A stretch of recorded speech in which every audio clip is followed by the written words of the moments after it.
दूसरा, कर्म और क्लेश से छुटकारा पाने के लिए जो सत्य होते हैं, तो उस सत्य के माध्यम से यथार्थ को समझते हुए सबसे पहले अज्ञानता को रोकना होगा और फिर संस्कार को रोकना होगा। उसके बाद हमें संसार में पैदा होने की जरूरत नहीं पड़ेगी, और जब पैदा होने की जरूरत ही नहीं पड़ेगी, संसार को एक ही तरह से रोक दिया है, तो पैदा होने की जरूरत नहीं पड़ने वाली। तो इसलिए रूप आदि जितने भी हैं वो सब निरोध हो जाते हैं, उससे छुटकारा मिल जाता है। तो उसके बाद ही एक तरह से निर्वाहन की प्राप्ति होती है। तो यहां समझने की बात यह है कि जो मूल समस्या है वह अज्ञानता है। अज्ञानता ही एक तरह से सभी समस्याओं की जड़ है। फिर जहां तक ज्ञान की बात करें तो मोक्ष मिलना ही एक तरह का ज्ञान है।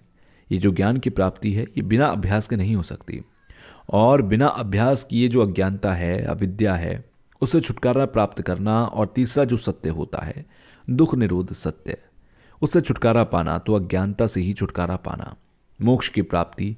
फिर वास्तविकता को बिना किसी वजह के, बिना किसी कारण के साक्षात देखना, इस माध्यम से मार्ग सत्य जो कि चौथा सत्य है वो आता है। फिर इसके अभ्यास के लिए समाधि का होना जरूरी है, उसके साथ साथ शील का होना जरूरी है। तो ये बुद्ध की शिक्षाओं में दर्शन से संबंधित होने के कारण जो कि श्रेष्ठ शिक्षाएं हैं, दर्शन शिक्षा यानी कि वास्तविकता के दर्शन के माध्यम से। इसलिए आखिरी में यहाँ बुद्ध के शासन के जो नालंदा के 17 पंडित हैं, आचार्यों के जो ग्रंथ हैं, उनकी जो पुस्तकें हैं, दर्शन और सिद्धांत की उन पुस्तकों का अध्ययन करना इसके लिए लाभदायक है और बहुत ही ज़्यादा महत्वपूर्ण है। जैसा कि हम सभी को ज्ञात है कि भगवान बुद्ध का जो धर्म चक्र प्रवचन है वो शुरुआत में भारत में पहला प्रवचन संपन्न हुआ था। ये 4 आर्य सत्यों पर किया गया था। इस विषय से सब ज्ञातित हैं। उस वक्त बुद्ध के जो प्रवचन थे, उस समय की जो राष्ट्रभाषा एक तरह की लोगों की जो भाषा होती थी, उसी में किया गया।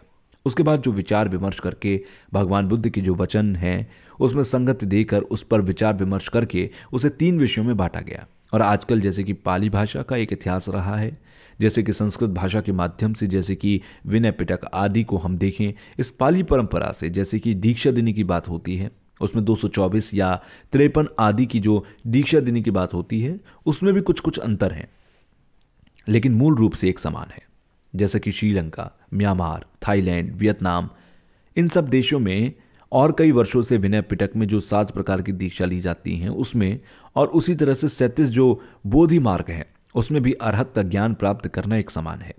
जैसा कि यहाँ पाली परंपरा के बाद संस्कृत परंपरा की बात करें तो सब जानते हैं कि बुद्ध के जो प्रवचन हैं वो प्रथम धर्म चक्र जो हैं वो आर्य सत्य पर, 4 आर्य सत्य जो हैं उस पर। उसके बाद दूसरा प्रवचन प्रज्ञा पारमिता पर है।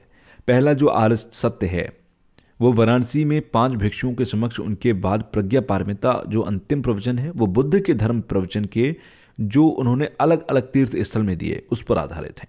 और प्रज्ञा पारमिता के धर्म चक्र प्रवचन के समय भी जो बोधिसत्व होते हैं, जो देवताओं के रूप में होते हैं, जैसे मैत्रीनाथ हो गए, अवलोकितेश्वर आदि हो गए, इतिहास के तौर पर आंधा आदि इतिहास है। और फिर बुद्ध के प्रवचनों को इकट्ठा करने के लिए जो विचार विमर्श किया गया, जिसे ग्रंथ के रूप में दिया गया, तो उस समय उसमें 8 प्रकार के बोधिसत्व होते थे। तो विचार विमर्श करते हुए बुद्ध के वचनों को एक तरह से ग्रंथ के रूप में दिया गया था। तो कहने का अर्थ यह है कि भगवान बुद्ध का प्रवचन देने वाला मनुष्य ही हो, ऐसा नहीं, बल्कि असाधारण मनुष्य भी दे सकते हैं, उनके दर्शन कर सकते हैं, देख सकते हैं। मिसाल के तौर पर प्रज्ञा हृदय सूत्र जो है उसमें आप देख सकते हैं कि अवलोकितेश्वर और शालपुत्र आपस में विचार विमर्श करते हैं।